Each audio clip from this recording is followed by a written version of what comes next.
Thank you, Mr. Vice President. This is a joint statement with Geneva International Center for Justice and a coalition of 200 NGOs.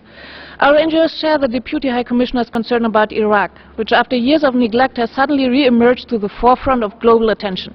As few days ago UNESCO upgraded the crisis to a level 3 humanitarian disaster, the international community has for the most part adopted the view that the country is fighting a war against terrorism.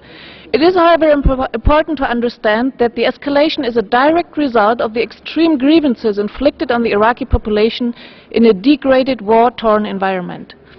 Ever since the illegal invasion in 2003, the cycle of socio-economic degradation has become widely systemic. Years of occupation paved an environment ripe for extreme forms of human rights violations to be committed with impunity, most of which were given insufficient attention by the international community. The unfortunate legacy remained with Iraq's successive government, which further escalated the circle of violence. Regrettably, the international community has turned a deaf ear to the desperate calls of millions of Iraqi people when they took to the streets from 2011 on and demanded to end the human rights violations committed against them. It also did not react when these protests were cracked down by massive batteries of tanks, helicopters and missiles, or when few months ago the government forces began to conduct indiscriminate bombings and attacks against several cities throughout Iraq. The summary executions that, according to UNAMI, were undertaken by government forces over the past weeks reflect a small part of these atrocities.